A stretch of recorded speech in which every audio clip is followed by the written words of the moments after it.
Kalau sami'un, pendengar banget, betah banget ngedengerin, gak ada batasnya. Gak pernah Allah capek mendengar curhat kita. Lagian kadang-kadang kita yang dicurhatin ke Allah itu masalahnya itu juga belum selesai. Allah gak pernah bilang, belum selesai juga masalah yang kemarin. Gak pernah Allah ngomong gitu. Kayak berlarut-larut kamu teh masalah gak beres-beres. Allah gak pernah ngomong kayak gitu kan. Tetap aja hambaku ada apa, Allah mendengar.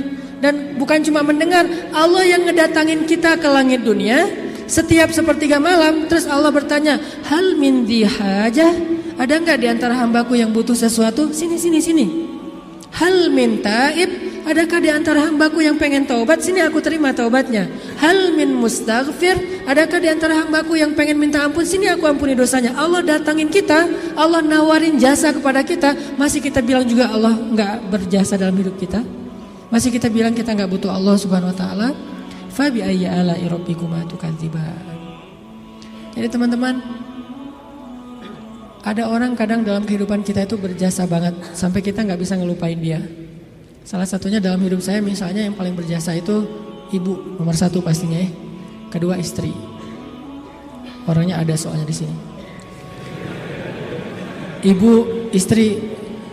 Kalau selain keluarga, oke, itu keluarga. Selain keluarga, siapa yang paling berjasa? Dalam hidup saya itu salah satu yang cukup banyak ngebantu saya itu adalah salah satunya nih.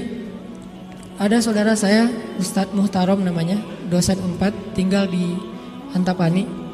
Beliau yang pertama banget nampung saya ketika saya baru hijrah ke Bandung. Ketika saya nggak tahu tinggal di mana, nggak punya rumah kontrakan, ngontrak juga nggak bisa. Beliau nampung saya tinggal di rumah beliau beberapa lama di Antapani. Beliau kenalin saya dengan ibu-ibu Masjid Salim. Nih dari Mesir nih, mau nggak dengerin ceramahnya? Enak loh, padahal saya juga masih bingung ceramahnya gimana ya. Nggak pernah ceramah, sekali-kali ceramah yang kebalik kan Allah Shallallahu Alaihi Wasallam, Rasulullah Subhanahu Wa Taala. Sekali-kalinya ceramah kebalik saking nervousnya. Disuruh ceramah sama Ustadz Muhtaram, nih ceramah. Akhirnya ibu-ibu ngundang-undang saya awal-awal dikenalin di Bandung. Berjasa banget, sehingga kalau misalnya beliau miss call, nggak keangkat sama saya, langsung saya telepon balik. Kalau beliau SMS, langsung saya read, langsung typing, langsung bales. Kenapa? Karena saya merasa beliau berjasa dalam hidup saya.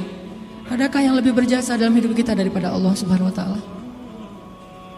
Toh beliau juga hamba Allah. Allah yang mengirim beliau untuk saya. Allah yang mengirim ibunda untuk saya. Allah yang mengirim istri saya untuk saya. Kalau Allah nggak kirim istri saya buat saya, nggak mungkin saya bisa nikah sama dia. Kan saya sering cerita, saya bukan tipe dia banget. 4 pantangan pada diri dia tuh ada di saya. Ya Allah, jangan itu, jangan itu, jangan itu, jangan itu ada di saya semuanya. Coba kalau Allah nggak membolak-balikan hati dia, mana mungkin saya nikah sama dia kan? Kayak mustahil gitu, karena bukan tipe dia banget. Ya Allah, jangan yang orang Sumatera, jangan brewokan, jangan yang dop. Udah dop, brewokan pula.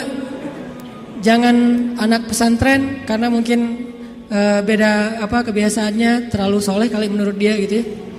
4-4-nya ada pada diri saya, terutama yang dop dan Sumatera nih. Orang Sumatera kuliah di Mesir, dan Mesir mah Sumateranya Arab. Arab itu kayak kita, ada Sundanya, ada Jawanya, ada Betawinya, ada Sumateranya. Mesir itu Sumateranya Arab. Di Mesir tuh nggak ada cerita kita nungguin bus di halte tuh nggak ada, yang ada ngejar bus. Bus tuh nggak pernah berhenti untuk ngangkut penumpang, nggak ada tuh. Bus ngelihat kita lagi nungguin, malah dia iseng, makin dicepetin. Akhirnya kita kejar, wah, cowboy banget lah kehidupan di Mesir mah.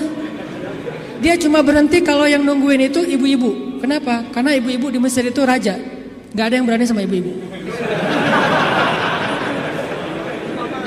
Bener-bener queen tuh kalau ibu-ibu teh. Di Mesir ibu-ibu belanja nih ya, mang, apa bahasa Arabnya? Gitulah pokoknya, Bang, itu saya pengen ikan gitu ya. Oh iya ya, pas diambil ternyata ikannya matanya agak-agak merah gitu, mungkin agak-agak lama di freezer. Akhirnya bilang, ini kenapa nih ikan matanya merah? Begadang ya? Nggak jadi deh, malah saya mau ikan yang suka begadang, cari yang lain. Ganti lagi yang lain, udang aja, udang baunya nggak enak, ganti lagi. Berkali-kali gonta-ganti, itu yang dagang ikan tuh nggak boleh marah. Kenapa? Yang ngomong seorang perempuan. Dan di Mesir itu perempuan sangat dihormati, nggak boleh berdebat dengan perempuan, aib. Debat dengan cewek itu aib. Kalau dimarahin cewek itu aib. Mending kita menghindar aja deh. Kalau kita naik bus, duduk nih, ibu-ibu naik harus berdiri. Kalau nggak berdiri itu dianggap aib, satu bus semuanya aib. Kalian laki-laki atau apa kalian teh? Ada perempuan masuk ke bus, kalian pada duduk cuek itu, malu-maluin kalau di Mesir. Sehingga kalau ada ibu-ibu naik ke dalam bus nih, cowok-cowok semuanya berdiri siap. Silakan pilih kursi yang mana aja. Ibu-ibu boleh memilih. Kalau di kita kan laki-laki memilih, enggak, salah. Ini ibu-ibu yang memilih, saya mau yang di situ. Kenapa? Cowoknya ganteng. Dia milih tuh. Terserah dia mau duduk di mana. Cuma dua, ibu-ibu sama ulama. Kalau ada ulama Al-Azhar, karena ulama Al-Azhar, dosen-dosen saya di Al-Azhar itu nggak punya mobil pribadi, mereka hidupnya sederhana. Gajinya gede sih, tapi asal gajian langsung ngasih beasiswa kepada mahasiswa yang kurang mampu. Kalau udah gajian tuh saya ngerasain sendiri nih, dia gajian ngambil di admin ya, karena dulu nggak ada transferan, Mesir itu agak-agak terlalu ya gitulah manual ya, nggak ada transfer. Satu-satunya komputer di ruang admin tuh dipakai main kartu. Karena dia nggak ngerti sistem komputerisasi akun kayak gitu tuh akuntan tuh nggak ngerti dia tuh. Tahu satu-satunya komputer dipakai main kartu. Pas kita lagi ngantri, Om kita lagi ngantri nih, ntar tunggu dulu nih, kita lagi nih belum beres nih, gitu coba. Tapi menghargai banget kepada orang tua, ulama, ibu-ibu. Nah ada dosen saya ngambil gajinya kurang lebih sekitar 2.000 pound. 1 pound itu dulu sekitar 3.000 rupiah, lumayan lah ya. Hampir 10 juta gajinya. Dia ngambil gaji sekitar 10 juta, langsung datangin mahasiswa yang kita lagi nongkrong di depan kelas, di depan kampus, datangin, ya abnai, panggilnya lembut, anak-anak, kata dosen, kalian udah beli buku kuliah belum? Kita senyum-senyum, padahal udah, tapi senyum-senyum aja. Mau bilang udah, jujur, mau bilang enggak boleh dusta ya. Senyum-senyum aja. Oh ya udah nih beli buku, alhamdulillah. Akhirnya kita beli buku, cuman bukan buku kuliah, buku tambahan gitu kayak buku sejarah, buku apa. Alhamdulillah. Dia ngasih dari 10 juta, 5 juta itu buat anak-anak. Dan itu kebiasaan di sana tuh dosen-dosennya. Makanya karena hidupnya kayak gitu, sederhana, nggak punya kendaraan. Dosen kalau mau ke kampus bareng dengan kita pagi-pagi tuh naik bus. Cuman kalau kita ngejar, kalau bus supirnya nggak berani disuruh dosen Al-Azhar ngejar bus kan nggak mungkin ya. Kalau ngelihat itu ada penampilan dosen, langsung busnya berhenti. Begitu dosennya naik, langsung jalan tuh, nggak peduli kita lagi di tangga kayak di apa, nggak peduli deh. Kan dosen dulu yang naik nih. Prof silakan. Dosennya naik, baru dosennya di atas, kita masih bergelantungan tuh, bus langsung jalan. Sampai ada beberapa mahasiswa Malaysia karena nggak terbiasa mungkin, mereka kan biasanya naik taksi nih, karena beasiswa dari kampus dari kerajaannya gede. Kalau kita kan beasiswanya dari Al-Azhar. Mesir itu negara miskin tapi ngasih beasiswa puluhan ribu mahasiswa asing. Negaranya miskin tapi bisa ngasih beasiswa, luar biasa. Nah Malaysia nggak dikasih. Negara yang tidak dikasih beasiswa di Asia itu Malaysia dan Brunei, karena dianggap udah sejahtera. Akhirnya mereka terbiasa naik taksi nih. Begitu mahasiswa Malaysia sekali naik bus, nggak terbiasa naik bus ala-ala Mesir gitu, turunnya membelakangi arah jalannya bus. Kebayang kan? Melundung gitu kan? Kita mahasiswa Indonesia ketawa-ketawa aja, wah lucu.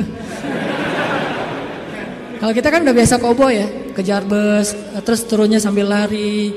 Kadang-kadang kalau bawa barang itu barangnya dilempar dulu ke dalam bus, langsung dikejar naik gitu. Udah biasalah kayak gitu-gitu di Mesir. Tadi cerita apa tadi teh? Hubungannya? Ya gitulah, nggak ada hubungannya. Pokoknya balik lagi ke tema ya. Intinya ketahanan hati kita itu ketika kita dekat kepada Allah Subhanahu wa taala. Jadi nggak ada ceritanya dalam kamu seorang mukmin ada masalah, baper, udah gitu bunuh diri, nggak ada. Tergantung tawakal kita kepada Allah. Coba rasain ketika kita lagi ngerasa enak nih hubungannya sama Allah, sama ketika kita lagi jauh dari Allah, terus dua-duanya dikasih masalah, mana yang lebih nyaman buat kita? Kalau kita pas lagi dapat masalah, pas lagi dekat sama Allah, itu akan bertahan banget. Saya pernah ngerasain itu. Saya karena kan sering ditolak ya ceritanya ya, curhatlah dikit lah ya. Kalau ditolaknya lagi jauh dari Allah, itu baper. Tawaf Sungai Nil kan, mau loncat, aduh dalam takut ada kuda Nil gitu, nggak loncat, buat apa lagi hidup kalau kayak gini ya. Kenapa kayak gitu? Lemah gara-gara jauh dari Allah. Kalau ditolak pas lagi dekat sama Allah, gak apa-apa, yang penting jangan ditolak sama Allah kan gitu. Ditolak, ya Allah pasti engkau mau ganti yang lebih keren ya. Husnuzon kan, aku tergantung prasangka hambaku. Ya udah bertahan. Orang makin dekat sama Allah, makin tough, makin bisa survive dalam menghadapi masalah. Makin tuh. Kenapa? Karena survive seseorang dalam menghadapi masalah itu bukan soal dia punya uang atau enggak, dia punya teman atau enggak, dia sehat apa enggak. Soal mentalnya, hatinya kuat enggak menghadapi masalah. Baru dia bisa tough dan survive.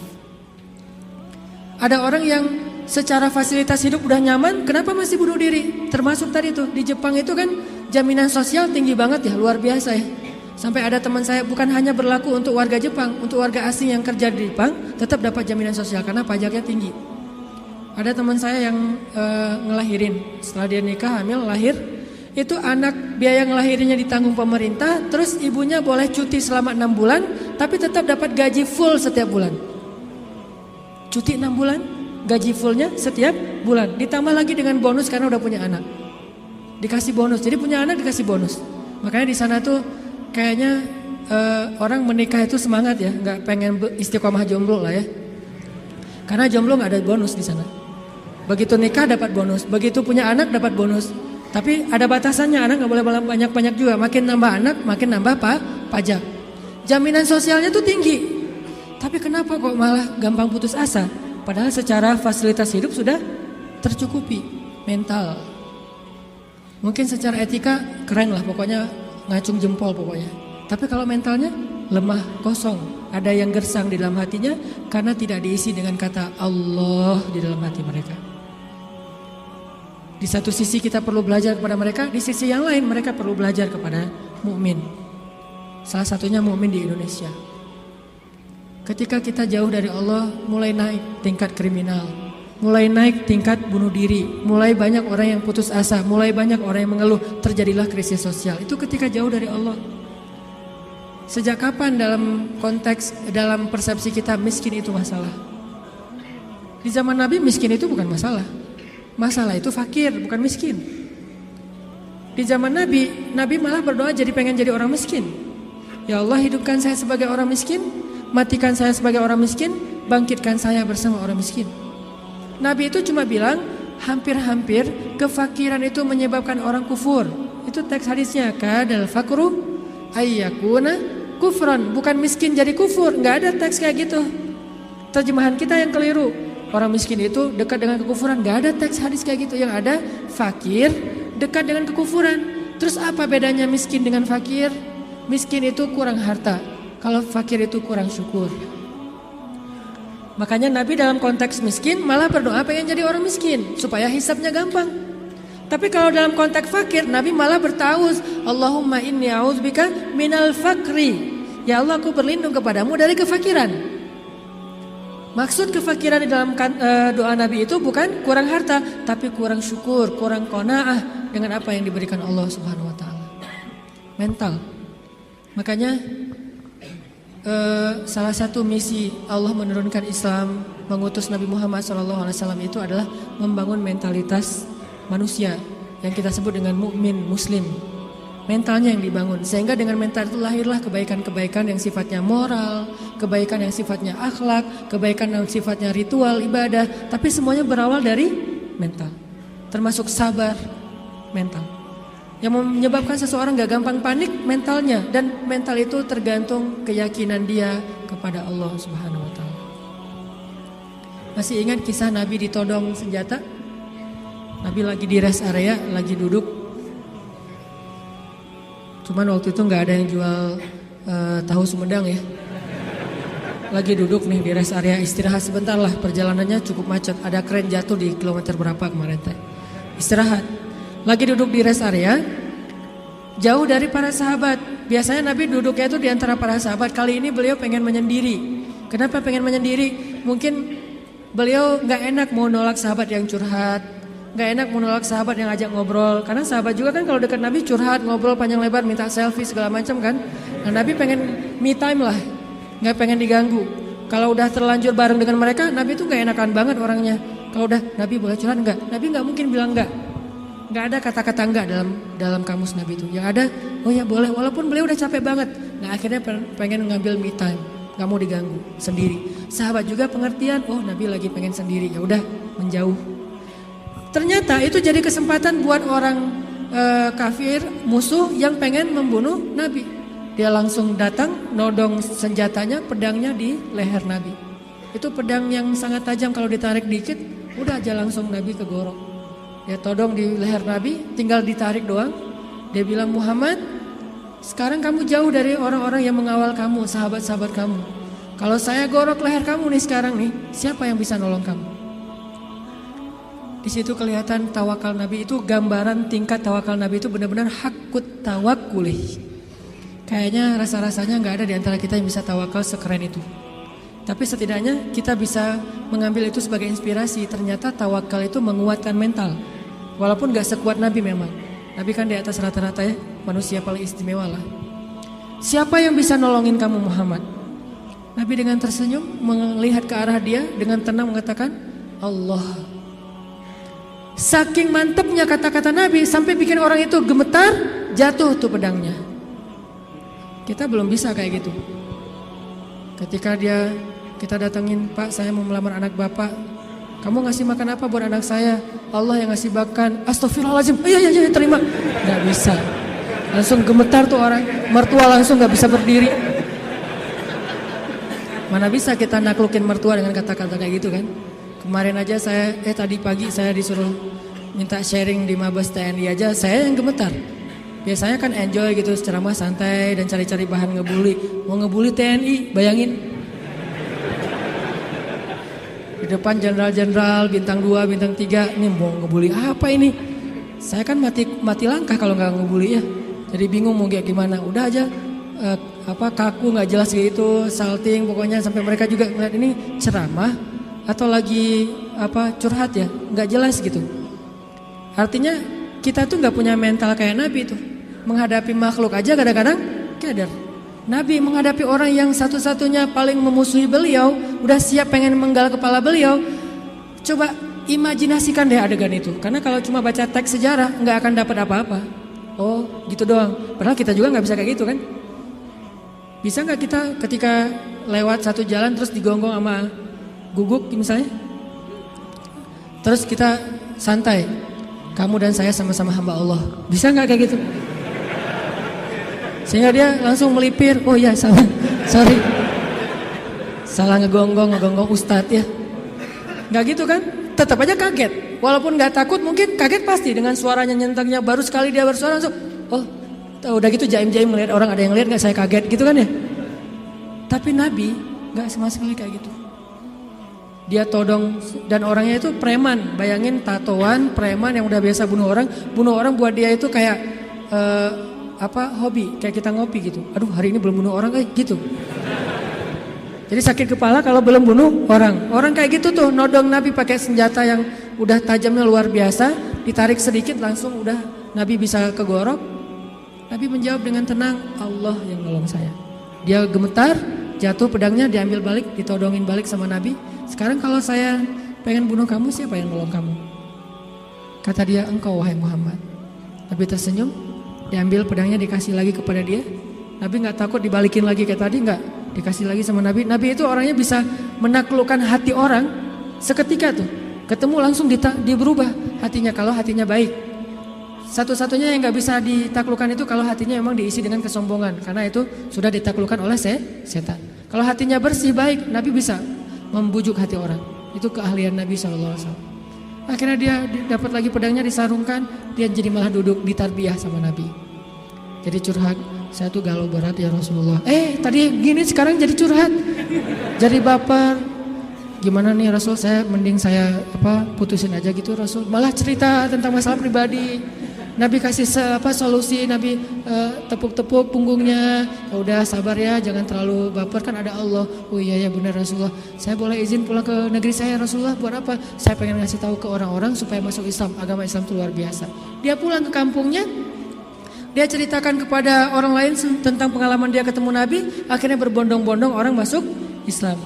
Kenapa Nabi bisa woles kayak gitu? Nggak panik. Pernah juga di kota Madinah, suatu malam ada kedengaran suara dari tengah padang pasir. Itu suara paling aneh. Kita nggak bisa meniru, yang jelas ilustrasinya suara itu bisa bikin orang kayak Umar ketakutan, bayangin. Suara yang bisa bikin orang kayak Umar, kan kita tahu keberanian Umar. Setan aja takut sama Umar kan? Tapi Umar kali ini takut dengan suara itu. Coba Umar lewat jalan misalnya nih depan depan Pusdai lewat nih, udah steril, setan gak bakalan lewat jalan situ. Langsung di dalam Google Map setan itu merah. Jangan ngambil jalan itu, kenapa? Udah merah, lewatin sama Umar. Jadi udah forbidden buat setan. Tapi Umar pada malam itu ketika mendengar suara di tengah padang pasir, ketakutan. Sehingga ketika semua penduduk Madinah mendengar suara yang luar biasa, seperti suara makhluk yang lagi marah-marah nih. Suara setan kalau menurut ulama, walaupun Nabi gak nyebut kayak gitu. Suara setan yang lagi ngamuk-ngamuk, bayangin. Orang aja ngamuk kan kelihatan ya. Apalagi setan ngamuk, bayangin. Setan ngamuk, bukan jin, setan. Arti setan tuh jin yang paling premannya jin lah. Tuh jagarnya jin ngamuk. Diobrak-abrik semuanya sama dia. Lagi ngamuk nih setan, suaranya luar biasa kayak yang pernah sempat viral di YouTube ya. Gak tahu itu suara apa di dalam perut bumi, terdengar di beberapa penjuru dunia. Entah benar, entah editan, saya gak ngerti lah. Yang jelas suara kayak gitu tuh pernah terdengar di zaman Nabi. Dan lebih ngeri lah gitu. Ada yang ngamuk luar biasa. Terus para sahabat berkumpul di Masjid Nabawi. Bayangin, sahabat malam-malam itu keluar dari rumah mereka, pengen cari tahu suara apa, tapi gak ada yang berani keluar sendiri. Akhirnya ngumpul di depan masjid. Udah ngumpul di depan masjid, mereka cari Nabi. Kan rumah Nabi di sebelah masjid. Rasulullah mana? Rasulullah mana? Umar. Terus sekelas Sa'ad bin Abi Waqqas, Abu Ubaidah bin Jarrah yang udah gak takut mati sama sekali. Orang-orang yang pemberani lah. Tapi ngumpulnya di depan masjid karena gak berani keluar sendiri ke tengah padang pasir gara-gara saking seremnya tuh suara. Udah ngumpul cari-cari Nabi, tiba-tiba mereka ngelihat sosok seorang laki-laki datang dari tengah kegelapan padang pasir. Dia pegang pedang di atas pundaknya, gak pakai baju, cuma pakai celana, badannya bagus. Kalau kita gak pakai baju malu-maluin ya, Nabi gak pakai baju, keren lah. Gak pakai baju, cuma pakai celana, badannya bagus, terus pakai pedang gitu kan bener-bener kayak cerita gladiator atau siapalah Hollywood gitu kan. Naik kuda tuh gagah sendiri dari tengah kegelapan padang pasir sendiri datang. Dari kejauhan ditanya siapa? Ternyata Rasulullah SAW. Jadi kalau ada yang menganggap Nabi pengecut, banyak bukti Nabi itu pemberani. Cuman gak sok jagoan Nabi teh, gak konyol. Nabi kalau misalnya berstrategi dalam perang, Nabi ada istilah dakwah sembunyi-sembunyi. Bukan karena Nabi takut pada orang Quraisy. Karena kalau Nabi dakwahnya belak-belakan, gak pakai strategi, terus beliau dibantu oleh Allah dengan mujizat, maka kita gak bisa niru strategi dakwah Nabi, soalnya kita gak punya mujizat. Nabi mencontohkan yang paling mudah ditiru, bukan yang paling mudah untuk beliau. Kalau mau, Nabi bisa berdakwah itu gak butuh Abu Bakar, gak butuh Khadijah, sendiri aja. Kalau ada Abu Jahal nantang beliau, beliau tinggal bilang, ya Allah hancurkan nih orang, langsung mati itu mendadak. Mudah banget buat Nabi. Toh bulan aja dibelah sama Nabi dengan seizin Allah kan. Ketika ditantang Muhammad, kalau kamu emang Nabi coba lo belah tuh bulan. Kalau saya bisa membelah bulan, apakah kalian beriman? Ya, kita lihat aja nanti. Posting dulu pokoknya. Akhirnya Nabi bismillah ya Allahu Akbar, kebelah bulan, benar-benar kebelah dua. Mereka bilang Muhammad telah menyihir mata kita. Kata Nabi Muhammad, kalau kalian merasa mata kalian yang tersihir, ini hanya halusinasi, coba kita tanya kepada musafir yang sebentar lagi datang dari tengah padang pasir. Apakah mereka melihat malam ini bulan terbelah? Kan gak mungkin saya menyihir orang yang jauh. Ternyata datanglah musafir dari tengah padang pasir lewat kota Mekah, karena Mekah ini salah satu transit juga. Orang-orang langsung berkumpul nanya, apakah kalian melihat kejanggalan di langit malam ini? Ya, kejanggalan apa? Bulan terbelah. Ternyata Muhammad itu adalah Lord of the Ring, bapaknya para penyihir. Bukan kita doang yang disihir, musafir juga disihir. Tetap gak beriman. Nabi itu kalau mau ngandelin mujizat bisa banget, tapi kita kan gak bisa niru. Makanya Nabi mencontohkan yang paling ringan, dakwah itu sembunyi-sembunyi dulu, jangan terlalu vulgar. Supaya apa? Supaya umatnya gak celaka dengan mengambil langkah-langkah yang sembrono. Nabi itu paling pemberani, cuman gak pamer. Kalian semuanya apa-apaan, gua paling pemberani. Gak pernah Nabi gitu. Umar, Ali, ketika ada yang nantang kaum muslimin, padahal Nabi itu kalau mau duel sama dia bisa banget. Tapi kan buat apa yang kayak gitu-gitu? Kan ada tuh Amru bin siapa gitu yang orang kafir tuh, jagoan berpedang dalam perang Khandak, nantang. Hal min mubariz, ada enggak cowok-cowok pemberani di sini yang mau duel sama saya? Diam semuanya, bayangin Umar diam. Umar takut enggak? Tapi emang orang itu terkenal sih. Nih yang lagi nantang ini terkenal. Umar, aduh Amru Kan agak mikir nih. Ternyata siapa yang berdiri? Ali. Ali masih muda, umur 20-an tahun lah. Ya Rasulullah, izinkan saya. Nabi itu kalau mau, Ali emang lo doang yang berani, gue juga berani sebetulnya. Enggak, Nabi mah gak kayak gitu, orangnya tuh. Ali jangan, aku gak tega kalau terjadi apa-apa sama kamu. Akhirnya Ali duduk. Benar-benar gak ada laki-laki di antara kalian, kata Amru. Dia manas-manasin tuh. Ya Rasulullah, mereka menghina kita ya Rasulullah. Postingannya tuh gak enak banget ya Rasul. Izinkan saya Rasulullah untuk report tuh biar di blog sama Instagram. Kata Rasul, jangan Ali, nanti kamu ada apa-apa lagi sama kamu. Saya kan gak tega, sayang banget sama kamu Ali. Duduk lagi. Ali itu sebetulnya udah gergetan. Rasul kok gak izinin sih, saya bisa tuh ngalahin tuh orang. Rasul gak percaya banget sih sama saya gitu-gitu. Sampai 3 kali, wah benar-benar kalian ini gak ada yang keren satupun, gak ada cowok sama sekali di antara kalian. Saya kecewa nih datang ke sini capek-capek, gak ada yang berani duel. Kata Amru. Akhirnya Ali, ya Rasulullah, izinkan saya demi Allah, biar Allah yang akan menunjukkan kebesarannya.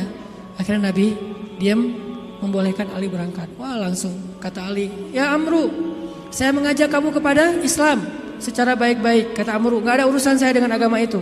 Kalau gitu saya ngajak kamu berduel. Kata Amru, saya gak tega membunuh kamu wahai Ali. Kata Ali, tapi saya tega bunuh kamu. Coba, Ali terkenal kan jagoannya Rasulullah kan. Akhirnya tarung, wah tahu sendiri kekuatan pedang Zulfikarnya Ali. Terkenal lah, legend banget lah pokoknya tuh. Ali itu bisa dibilang salah satu petarung legend dalam Islam. Ali dengan Zulfikarnya. Akhirnya tuh orang terkapar, penggal sama Ali dan mati dalam peperangan itu hal yang wajar. Jadi gak ada urusan, HAM-nya mana tuh, hak asasi manusia, ini perang. Kecuali perangnya di dalam kota, baru ngomongin HAM. Karena Islam itu sangat memperhatikan HAM kalau perangnya di dalam kota. Gak boleh nebang pohon, gak boleh bunuh perempuan, gak boleh menyakiti anak kecil, gak boleh menyakiti orang tua, gak boleh menyakiti orang yang sudah melepaskan senjatanya. Itu etika perang dalam Islam kan. Tapi kalau di medan perang, ya wajar itu laki-laki sama laki-laki, wajar banget itu mah. Sama-sama cowok, sama-sama militer, sama-sama pegang senjata, wajar banget. Jadi artinya Rasulullah itu sangat pemberani. Tiba-tiba Nabi datang bawa pedang di atas pundaknya, terus megang kuda, datang gagah banget. Orang-orang pas dari jauh ngeliat siapa, kok pemberani banget. Ternyata Rasulullah SAW. Begitu Nabi datang, tenang semuanya. Nabi itu kayak ayah buat sahabat. Nabi turun dari kudanya, diikat kudanya di kandang kuda di garasi rumah beliau. Udah selesai markirin kuda, Nabi datang ke sahabat. Ya udah ya, udah bubar ya, udah selesai. Kata sahabat, Nabi ada apa sih di luar? Tadi kedengaran suaranya serem banget. Kata Nabi, udah beres. Nabi nggak cerita. Saking Nabi bijak. Kan kalau kita mah habis kayak gitu kan ceritanya panjang tuh ya. Wah gua tadi habis tarung loh sama dia. Kan gitu ya. Nggak bijak banget kita mah. Kalau Nabi bijak, udah beres. Nggak, gua habis tarung, wah babak belur lah pokoknya. Dia udah nggak patah kaki, patah tangan. Tadinya tuh dia gaya-gaya nantang gua, nggak tahu siapa Muhammad gitu-gitu kan. Ini anaknya Abdullah, cucunya Ismail, seorang sniper. Ismail kan terkenal sniper ya. Mata Ismail itu turun kepada Nabi Muhammad, mata yang tajam. Salah satu keistimewaan Nabi itu matanya tajam, sehingga beliau itu nggak pernah meleset dari memanah. Cuman kenapa nggak terkenal? Karena Nabi nggak suka manah seseorang yang tidak layak. Nah kita mah cuman manah calon juga nggak kena kan ya? Gagal lagi. Insya Allah nanti saya sharing cara memanah. Nabi itu jagoan memanah, seorang jago main pedang, lomba berkuda pernah beberapa di waktu Nabi masih ABG nih, belum jadi Nabi, sering lomba berkuda kan, sama Hamzah, Nabi sering menang. Jadi jago kuda, jago manah sambil berkuda itu udah biasa buat Nabi. Cemen lah itu mas, kecil, sepele, kayak kita ngemil doang itu mah. Gak ada apa-apanya buat Nabi. Tapi apakah Nabi pamer? Enggak, udah beres. Gak ada Nabi cerita, wah tadi gua berantem tuh sengit banget sampai 10 ronde loh. Gak ada cerita kayak gitu. Ini menunjukkan bahwa keberanian Nabi SAW bukan hanya karena beliau punya fisik yang ideal, tapi karena punya iman yang ideal. Bilal bin Rabah itu fisiknya gak ideal. Bukan masalah warna kulit, tapi dia lemah. Karena warna kulit itu sekarang bukan lagi ukuran keren gak keren. Malah sekarang makin dof tuh kan makin gimana gitu ya.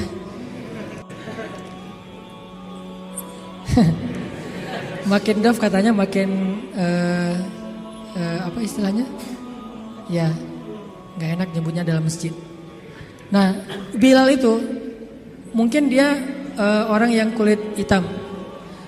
Tapi bukan itu masalah Bilal, fisiknya lemah. Pernah tarung sama Wahsy, sama-sama dari budak Habasyah, itu nggak perlu satu ronde, setengah ronde juga selesai. Sekali dorong Bilal jatuh langsung nggak berdaya. Saking lemahnya Bilal. Terkenal fisik Bilal itu lemah. Ada yang lebih lemah daripada Bilal, siapa? Abdullah bin Mas'ud. Sampai dijuluki kaki burung belibis. Saking kaki Abdullah bin Mas'ud itu kecil banget, sehingga tendang sedikit langsung jatuh tuh, nggak ada kuda-kudanya Ibnu Mas'ud. Tapi kenapa Ibnu Mas'ud ini bisa membunuh Abu Jahal dalam perang Badar? Kenapa Bilal bisa bertahan seperti gunung Uhud ketika disiksa berbulan-bulan lamanya? Padahal fisiknya lemah. Sampai orang-orang kafir Quraisy juga heran. Sekarang siapa yang kuat?